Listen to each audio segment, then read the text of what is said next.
처음에 말씀드렸던 70대 어머님처럼 몰라서 혜택을 못 받고 계시는 분들이 정말 많습니다. 보청기 비용이 부담돼서 난청을 그냥 참고 지내시는 분들, 절차가 복잡해 보여서 시작을 못하고 계신 분들, 진작에 올 걸 그랬다 말씀을 하시면서 나중에 하시지 않도록 지금 다시 한번 확인해 보시길 바랍니다. 안녕하세요. 귓구멍은 닥터 찬찬 송찬일 원장입니다. 얼마 전에 70대 어머님이 한 분 따님과 함께 진료실로 오셨습니다. 몇 년 전부터 귀가 잘 안 들리기 시작했는데 이제는 이제 보청기를 좀 하려고 했더니 비용이 부담이 돼서 참고 지내셨던 분이셨습니다. 그런데 이 장애인 진단에 관한 얘기를 이제 들으시고 청력 검사를 해보니까 청각 장애 진단 기준에 해당이 되시는 분이셨습니다. 청각 장애인으로 등록이 되시면 보청기 구입 시 일부 금액을 지원받을 수 있기 때문에 결국 청각 장애인 등록 신청을 하고 국가 지원을 받아서 보청기를 구입할 수 있었습니다. 난청이 심하다고 해서 모두 청각 장애인으로 인정받는 것은 아닙니다. 법률에서 정한 기준 이상의 청력 손실이 검사를 실제로 한 상태에서 확인되어야 하고 정해진 절차를 거쳐서 신청한 사람에 한해서 인정을 받을 수 있습니다. 그런데 이 과정이 복잡해 보여서 아직 시작도 못하고 계신 분들이 꽤 많습니다. 사실 절차를 알면 생각보다 그렇게 어렵진 않습니다. 오늘은 청각장애 진단 기준부터 검사 과정, 등록 절차까지 한 번에 쭉 정리를 해드리도록 하겠습니다. 먼저 난청인과 청각 장애인의 차이를 한번 짚고 넘어가겠습니다. 난청은 소리가 잘 안 들리는 상태를 그냥 얘기하는 겁니다. 그 정도에 따라서 경도, 중등도, 고도, 심도 난청으로 나누는데요. 난청이 있다고 해서 다 청각 장애인으로 등록되는 건 아닙니다. 청각 장애인이라는 것은 장애인 복지법과 관련된 시행령, 시행규칙, 보건복지부 고시에 따라서 법률적으로 정의된 기준에 해당되는 난청인을 얘기합니다. 좀 복잡하죠? 청력 손실이 일정 수준 이상의 경우, 즉 청력 역치의 평균치가 특정 데시벨 이상일 때 법률에 근거한 기준에 따라서 청각 장애인으로 지정을 받을 수 있습니다. 쉽게 정리를 하자면 난청이 있다라고 하는 표현은 의학적인 진단이고 청각 장애인이라는 것은 법률에 근거한 행정적인 표현이라고 보시면 되겠습니다. 청각 장애인으로 등록이 되면 급여 보청기를 구입할 때 구입 금액의 일부를 지원을 받을 수가 있고 등록 장애인들의 공통적인 혜택도 받을 수가 있습니다. 그러면 어느 정도 안 들려야 청각 장애로 인정을 받을 수 있을까요? 현재 청각 장애는 장애의 정도가 심한 장애인과 심하지 않은 장애인 두 가지로 나뉩니다. 심한 장애는 두 귀의 청력 손실이 각각 80dB 이상인 경우에 해당됩니다. 사실 이 정도면은 실제 생활에서는 전농 수준으로 보청기를 껴도 일상 대화가 불가능한 수준입니다. 심하지 않은 장애는 좀 더 범위가 좀 넓습니다. 두 귀의 청력 손실이 각각 60 이상인 경우하고 혹은 한쪽 귀의 청력 손실이 80 이상이면서 다른 쪽의 청력 손실이 40 이상인 경우에도 해당을 해줍니다. 물론 본인의 청력이 이 기준에 해당하는지는 청력 검사를 받아봐야만 정확히 알 수 있고 반드시 양쪽 귀의 청력이 모두 나쁜 사람만 해당이 됩니다. 한쪽 귀가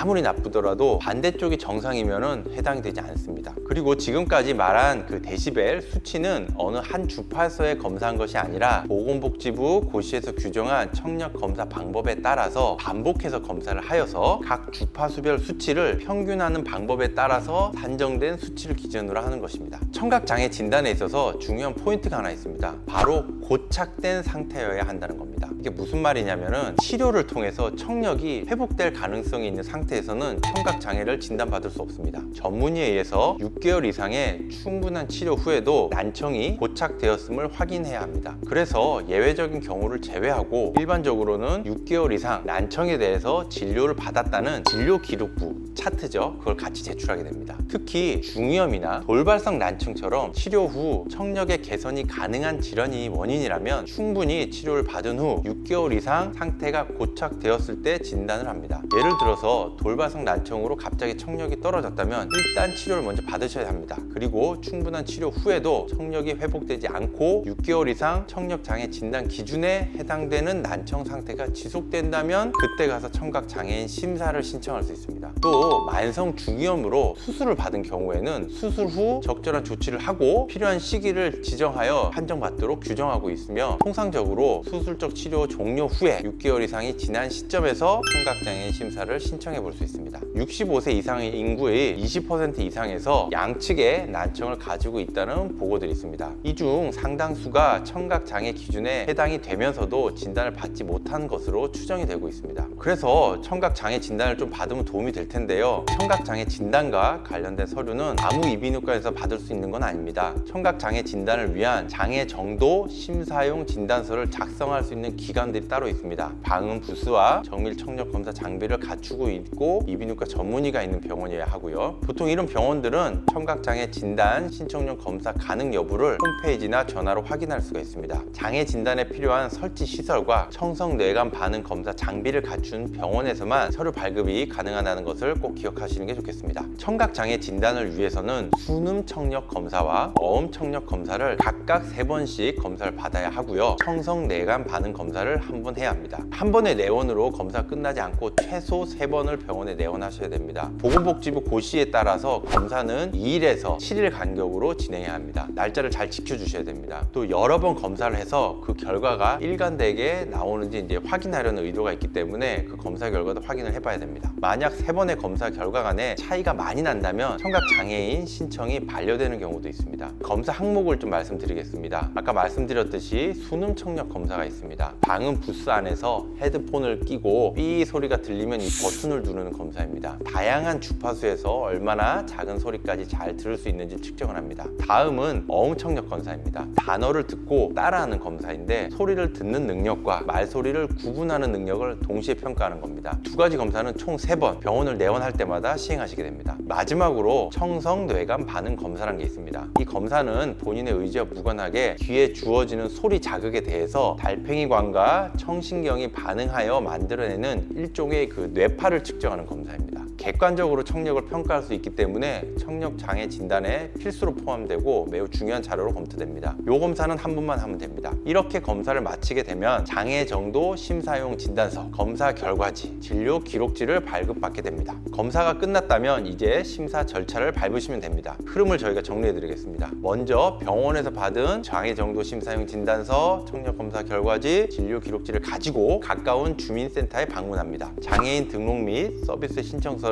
작성하여 제출하시면 됩니다. 그 다음은 기다리신 단계입니다. 법률에 규정된 기준에 맞춰서 제출을 하였다고 해서 다 장애인으로 등록이 되는 것은 아니고 심사 결과를 좀 확인해 봐야 됩니다. 국민연금공단에서 장애 등급 심사를 진행하게 되는데 상황에 따라서 일정 기간 시간이 소요될 수 있습니다. 심사가 완료가 되면은 문서로 심의 결과에 대한 안내가 이제 집으로 오게 됩니다. 바로 등급이 결정되기도 하고 재검사 후 보완 제출하라는 경우도 있고 장애 등록이 되지 않는 경우도 가끔 있습니다. 읍, 면통 또는 시군구 장애인 담당 부서 등에 다시 방문하거나 인터넷을 통해서 장애인 증명서, 장애인 복지 카드를 또 이제 받으실 수가 있습니다. 정리하면 이 다음과 같습니다. 복잡해 보이지만 실제로 해보시면 그 순서대로 쭉 따라가시기만 하면 됩니다. 그렇게 어렵진 않습니다. 마지막으로 준비물과 혜택을 다시 한번 정리하겠습니다. 주민센터 방문 시에 필요한 서류는 장애 정도 심사용 진단서, 검사 결과지, 진료 기록지, 그리고 신분증입니다. 병원에서 서류를 발급받을 때 빠진 게 없는지 다시 한번 확인하시고요. 청각장애로 등록이 되면 보청기 구입 시 지원금을 받을 수 있습니다. 보청기 비용이 부담돼서 치료를 미루고 계셨던 분들은 장애 등록 후 지원금을 활용하시면 부담을 많이 줄일 수 있으니 꼭 제대로 된 진단을 통해서 지원 가능 여부를 확인하시고 가능하시다면 장애인 등록 후 지원 받으시길 바라겠습니다.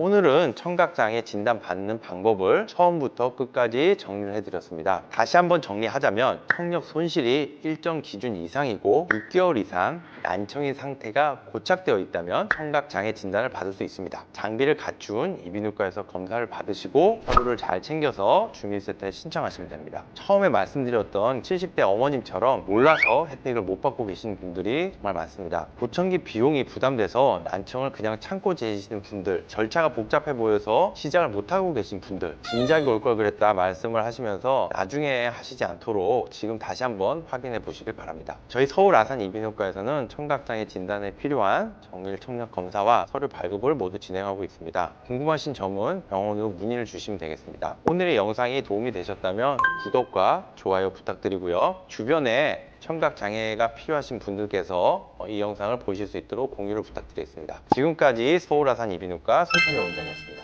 감사합니다.